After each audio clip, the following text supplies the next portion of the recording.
Kaum muslimin yang dirahmati oleh Allah Subhanahu wa taala, kembali kita di kajian Tazkiyatun Nafas atau nufus. Dan di segmen pertama tadi kita sudah memurojaah kembali, mereview kembali, mengulang kembali apa yang sudah kita bahas tentang kaidah-kaidah di dalam menyucikan jiwa. Kita sudah membahas dua kaidah yang utama di dalam penyucian jiwa, di dalam pembersihan hati. Yang pertama adalah at-tauhid, mentauhidkan Allah dengan sempurna, yaitu dengan menyucikan tauhid kita min syawaibis syirki, dari noda-noda kesyirikan. Kemudian dari berbagai macam noda-noda keburukan, dosa, baik itu dosa besar maupun dosa kecil. Kemudian kunci yang kedua yang termasuk di antara kunci utama di dalam penyucian jiwa adalah ad-du'a. Ad-du'a miftah kulli khairin, kata Syekhul Islam Ibnu Taimiyah. Doa merupakan kunci seluruh kebaikan. Ya, dan kita juga sudah menjelaskan bagaimana Allah menasihati kita semua untuk berdoa kepadanya, memohon pertolongan kepadanya di dalam segala kebaikan, di dalam beribadah kepada Allah, dan termasuk di antaranya juga adalah di dalam memperbaiki jiwa kita. Menyucikan jiwa kita butuh kepada pertolongan Allah Subhanahu wa taala. Kaidah yang ketiga yang akan kita bahas di kesempatan yang berbahagia ini berkaitan tentang penyucian jiwa juga adalah Al-Qur'an. Kaum muslimin yang dirahmati Allah Subhanahu wa taala, ketahuilah bahwasanya Al-Qur'an itu adalah sumber air mata atau sumber mata air penyucian jiwa. Al-Quran itu merupakan sarana terbesar atau salah satu di antara sarana terbesar di dalam menyucikan jiwa manusia. Sebagaimana fungsi diturunkannya Al-Quran itu sendiri. Tujuan diturunkannya Al-Quran itu sendiri, adalah menjadi obat. Lima fis sudur. Menjadi obat apa yang ada atau penyakit-penyakit yang ada di dalam dada manusia itu sendiri. Allah Subhanahu wa taala berfirman di dalam Al-Qur'an yang berbunyi, "Laqad mannallahu 'alal mu'minin idz ba'atsa fihim rasulan min anfusihim yatlu 'alaihim ayatina wa yuzakkihim wa yu'allimuhumul kitab wal hikmah." Sungguh Allah Subhanahu wa taala telah memberi karunia kepada orang-orang yang beriman ketika Allah mengutus di antara mereka seorang rasul, dari golongan mereka sendiri, yang membacakan kepada mereka ayat-ayat Allah Subhanahu wa taala, yang mana fungsi dari ayat-ayat yang dibacakan oleh rasul tersebut adalah salah satu di antara fungsi terbesarnya adalah wa yuzakkihim, akan menyucikan jiwa mereka, akan membersihkan jiwa mereka, akan mentazkiyah jiwa-jiwa mereka tersebut. Kemudian wa yu'allimuhumul kitab wal hikmah, dan akan mengajarkan kepada mereka pelajaran-pelajaran yang ada di dalam Al-Quran itu sendiri. Kaum muslimin yang dirahmati oleh Allah Subhanahu wa taala. Al-Imam Ibnu Abbas rahimahullahu rahmatan wasi'atan itu pernah mengatakan, beliau mengatakan, dhaminallahu subhanahu wa ta'ala liman ittaba'a atau liman ittaba'al Qur'an alla yadhilla fid dunya wa la yashqa fil akhirah. Kemudian beliau membacakan firman Allah Subhanahu wa taala, "Faman ittaba'a hudaya fala yadhillu wa la yashqa." Al-Imam Ibnu Abbas mengatakan Allah Subhanahu wa taala menjamin bagi orang-orang yang mengikuti petunjuk Al-Qur'an. Apa jaminannya? Alla yadhilla fid dunya. Mereka tidak akan tersesat selama-lamanya di dunia. Maksudnya adalah mereka tidak akan menyimpang dari segi agama mereka. Allah akan menjaga orang-orang yang senantiasa mengikuti petunjuk Al-Quran, menjaga agamanya, termasuk diantaranya adalah menjaga hatinya agar tidak tergelincir dari jalan yang benar. Apa kuncinya? Kuncinya adalah dengan senantiasa mengikuti petunjuk yang ada di dalam Al-Quran. Kemudian bukan hanya sampai di situ.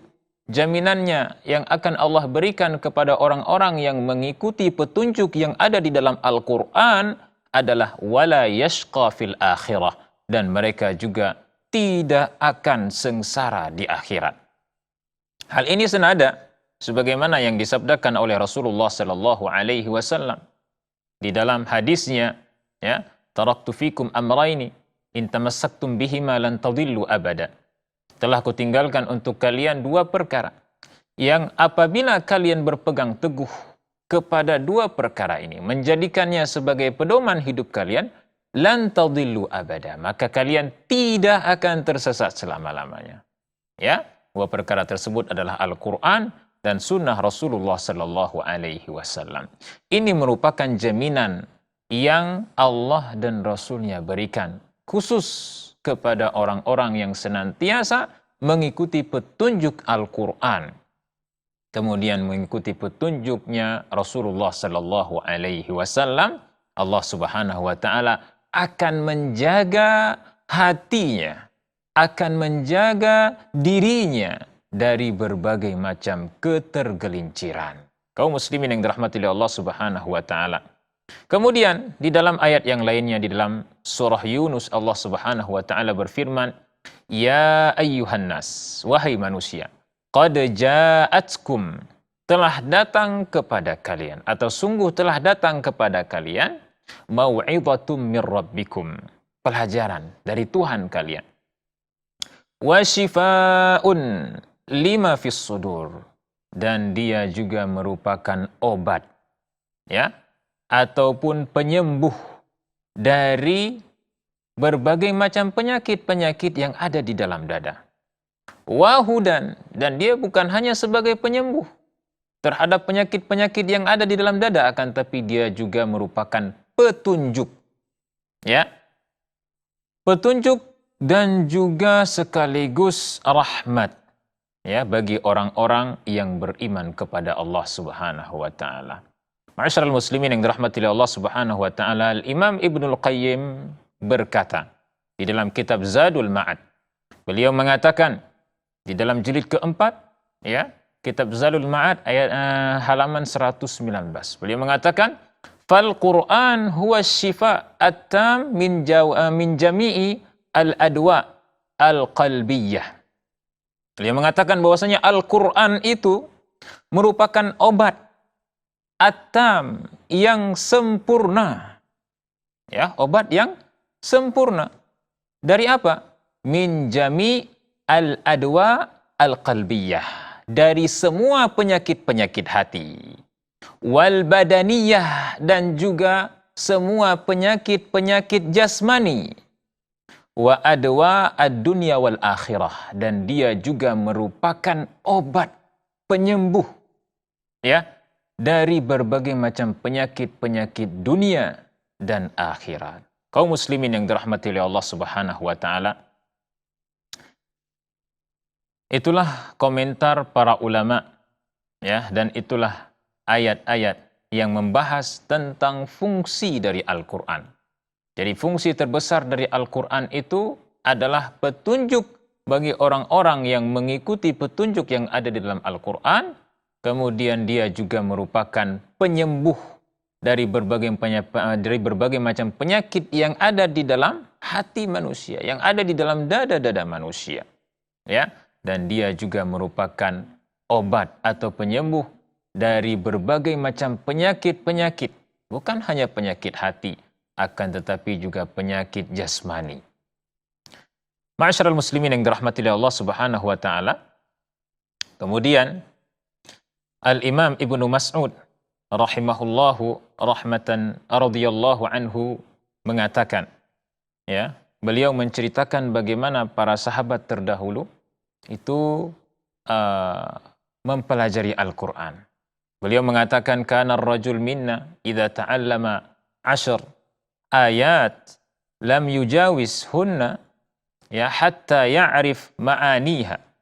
Jadi dahulu para sahabat itu, ya, mereka tidaklah mempelajari Al-Quran, tidaklah membaca 10 atau mempelajari 10 ayat dari Al-Quran, ya, mereka tidak akan berpindah dari 10 ayat tersebut, melainkan mereka benar-benar memahami maknanya, kemudian mengamalkan apa yang ada di dalamnya. Jadi Al-Imam Ibnu Mas'ud radhiyallahu anhu sebenarnya ingin menjelaskan kepada kita semua bagaimana cara kita berinteraksi dengan Al-Quran. Dan bagaimana cara kita agar mendapatkan faedah dari Al-Quran itu sendiri. Ya, jadi caranya adalah yang pertama, benar-benar membacanya, kemudian sesuai dengan kaidah tajwid pastinya. Kemudian yang kedua, memahami maknanya, memahami tafsirannya. Dan yang terakhir adalah mengamalkan apa yang ada di dalamnya. Mudah-mudahan nasihat ini bisa bermanfaat bagi kita semua. Subhanakallahumma wa bihamdika, asyhadu an la ilaha illa anta, astaghfiruka wa atubu ilaik. Wassalamualaikum warahmatullahi wabarakatuh.